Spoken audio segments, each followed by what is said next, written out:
Good morning, everybody. Seems like it's been quite a while since I did a video, either solo or with the dude himself. And I watched quite a few of the dude's videos recently that have been very good, so haven't really felt the need to do any.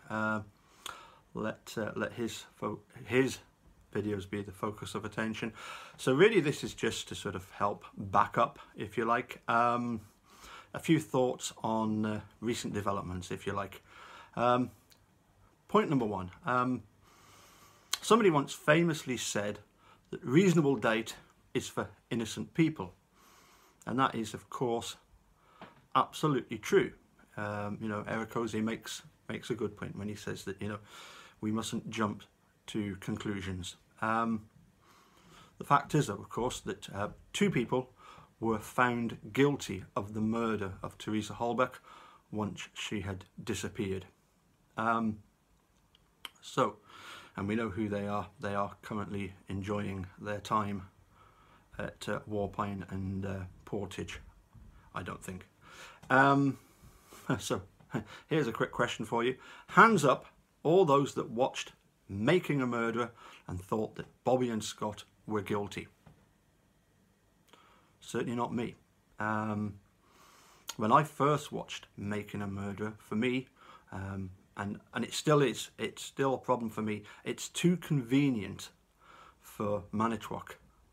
Teresa's disappearance, at the timing of it, it's too convenient to be merely a coincidence. Also in Making a Murderer, of course, we were kind of taken in by the vial of blood that Lenk knew about. That seemed to be an absolute game changer, partly I believe because Norm Garn actually came out and said, well, this changes everything, so it was quite easy to be taken in by that. So my next question would be, 2.5 years later, has anyone changed their opinion on what happened? Me? Once? Yep. Twice? Yep. Several times? Yes. Yes, I would absolutely say that, this has been an absolute roller coaster. It's been sometimes quite difficult to figure out what's going on, and we're still trying to figure out what's going on. Looking back on the SCOTUS decision, I'm reminded of words that my mum always tells me: he that expecteth nothing shall not be disappointed. I almost wonder if it was just too much of a big case for SCOTUS to look at. I also wonder if the sort of dynamics within SCOTUS, the feelings of the judges themselves was that that they weren't going to, even if they had granted the writ of certiorari, if they had voted against Brendan anyway, then it would have wasted a lot of Brendan's time, and obviously Stephen Drizzen and Laura Nyrider, who were quite understandably, I believe, quite upset that obviously SCOTUS didn't take on the case, and that's quite understandable. I must admit, I don't know if any juvenile in America has ever been exonerated by having purely their false confession overturned. It certainly doesn't look that way from what I've been able to come across. Certainly not convictions overturned. There might be cases where people have sort of taken some sort of plea bargain later on and have been released, maybe on lesser charges. But in the ideal world, for somebody to have proven, as Laura and Steve were trying to do, that somebody's confession was false, and according to the Constitution, that they had that right to go forward with this with their sort of appeal against the confession, but they're just not going to do it. They're all sort of hung up on this tough on crime business, and they're quite happy that one or two innocent people are caught up in the net, as long as it looks as if they're being tough on crime.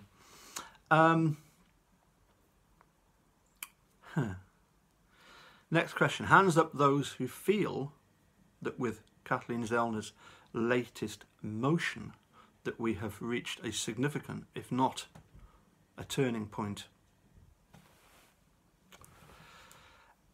A lot of interesting stuff. The CD held by Tom Fassbender. No doubt he's going to try and squirm his way out of it, but that could be quite interesting. He lets slip one or two things, doesn't he, when he's put under a wee bit of pressure. Clearly, the contents of that CD proved any, and that, contrary to what Fassbender often says about it being funnel vision, it's not, it's tunnel vision. And if you take the first letter of tunnel, the first letter of funnel, you get TF. How very appropriate. And for me, the fact that Tom Fassbender and Sweaty were happy to do what they did, to me suggests that this wasn't the first time that they've played these sort of tricks and these sort of stunts.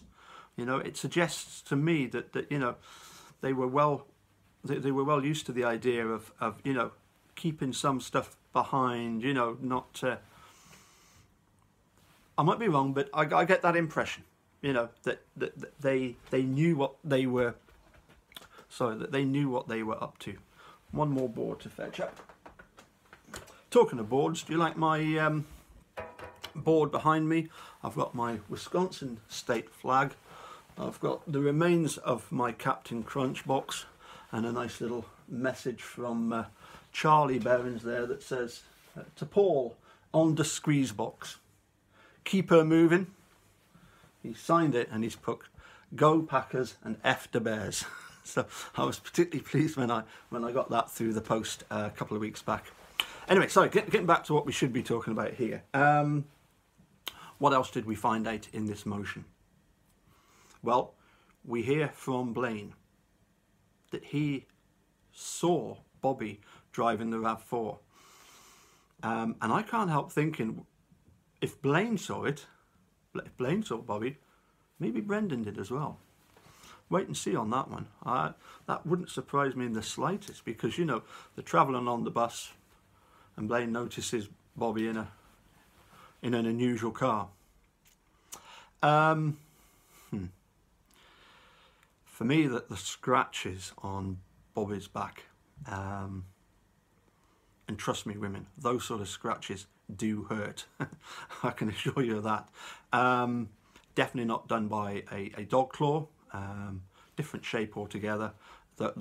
Trust me, those were definitely female nails.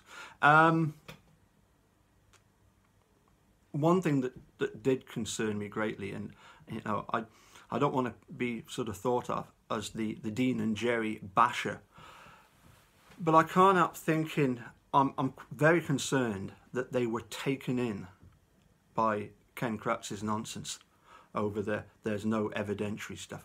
That should have immediately have, you know, that there should have been buzzers going off, red flags everywhere. You know, we need to check on this. You know, do not trust a single word of what Ken Kratz says. You know, it beggars belief that they would take in anything that lying pervert came up with. Also, I'm not at all happy with Steve Glynn. That was not nice at all. You know, to simply say, you know, I can't help you, it would damage my business. I think that might be something you might come to regret, Steve Glynn. I think that was most unethical. I'm led to believe that you actually thought that Stephen had done it. Not good at all. One thing that I didn't make a note of, I don't know if anybody can explain this to me, but when Teresa Halbach was coming to take a photograph of a van, I don't quite understand this business about why Steve and Bobby needed to get it running. I'm sure it's not a prerequisite of being put on in an Auto Trader magazine that you have to actually have a photograph of of the vehicle running. It's just a straightforward photograph of the van, and it was being sold basically for offers. So this whole business of why they needed to get it running, I don't know. Maybe it was something that Barb had said, you know, now that we've got the photographer coming and it's going to be in the magazine soon, make sure that. But for me, that bit just puzzled me a wee bit. As a mechanic, I know perfectly well that, you know, you don't have to have a car running to take a photograph of it. Anyway, that's probably of no significance whatsoever, other than the fact that it ties in with you know, Bobby knowing that Teresa was coming. The bit that really made me laugh in the whole of that was the conversation between O'Neill, Stephen Avery and Skorlinski of Marinette County, when Officer O'Neill says to Stephen, you know, your ma's a good cook, and Stephen says, oh yeah, and Skorlinski says, you know, about Steve going for meal, he says, every night? Stephen says, yeah, well, you know, whose mom ain't a good cook? And O'Neill says, my wife. I hope she never gets to read that bit, because there could be another murder over there in Wisconsin. Anyway, that's about all I've got time for today, so we'll catch you again sometime soon. Bye for now.